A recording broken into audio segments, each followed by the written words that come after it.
The economy of East Africa during the pre-colonial period was diverse, dynamic, and intricately linked to the region's geography, culture, and social structures.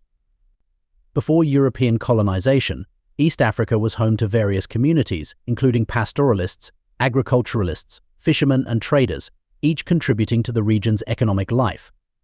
The following is a description of East Africa's economy during this period. 1. Agriculture and pastoralism. Agriculture. The majority of East African societies were agrarian, with agriculture forming the backbone of the economy. Communities cultivated a variety of crops, including millet, sorghum, yams, bananas, and later, maize, which was introduced through trade. The fertile highlands of modern-day Kenya, Uganda, and Rwanda were particularly suited for agriculture, supporting dense populations. Pastoralism. In contrast, pastoralism was the dominant economic activity in the arid and semi-arid regions, such as northern Kenya, southern Ethiopia, and parts of Tanzania. The Maasai, Somali, and other pastoralist groups raised cattle, goats, and sheep, which were vital not only for subsistence but also for trade and social status. 2. Trade and commerce. Local trade within East Africa was robust, with communities exchanging surplus agricultural produce, livestock, and artisanal goods. Markets and trading centers were established, facilitating the movement of goods such as grains, salt, iron tools, and pottery across the region. Long-distance trade. East Africa was part of significant long-distance trade networks, connecting the interior with the Indian Ocean coast. The Swahili coast, stretching from modern-day Somalia to Mozambique, became a hub of trade with the Arab world, India, and even China. Goods such as gold, ivory, and slaves from the interior were exchanged for cloth, beads, spices, and other luxury items.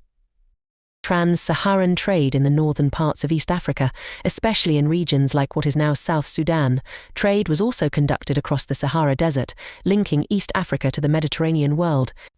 This trade primarily involved the exchange of gold, ivory, and slaves for goods from North Africa and beyond. 3. Artisanal and craft production. Ironworking, iron smelting, and blacksmithing were crucial industries in many East African societies. The production of iron tools, weapons, and other implements was highly valued, and blacksmiths often held a respected place in society. Regions such as Buganda in present-day Uganda were renowned for their ironworking skills.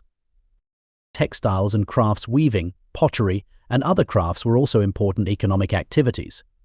The production of textiles, particularly in areas where cotton was grown, provided clothing and other goods for local use and trade. Pottery, basketry, and beadwork were not only practical but also held cultural significance.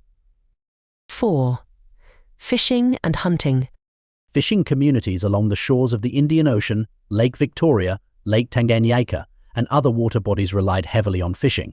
Fish was a critical part of the diet and was also traded, especially dried or smoked fish, which could be preserved and transported over long distances. Hunting. In many regions, hunting was an essential economic activity, particularly in areas less suitable for agriculture. Hunters provided meat, skins, and other animal products for their communities. Hunting also played a role in trade, with ivory being one of the most valuable commodities. 5. Social and political organization. Kinship and clan-based economies. Economic activities were often organized along kinship lines, with extended families or clans controlling land, livestock, and other resources.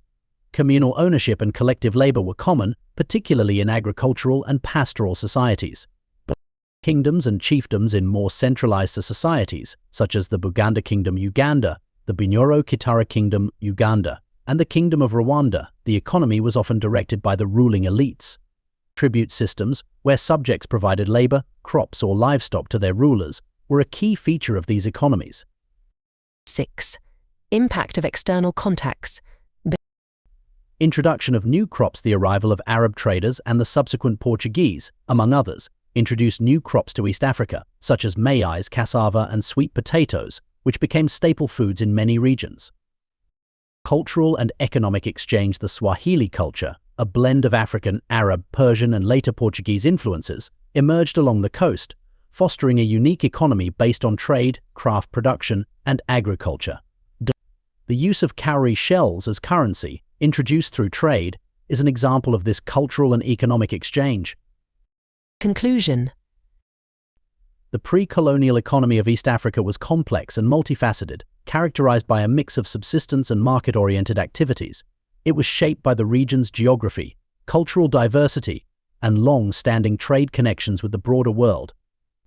This economy laid the foundations for the region's development and adaptation in the face of later colonial and global influences.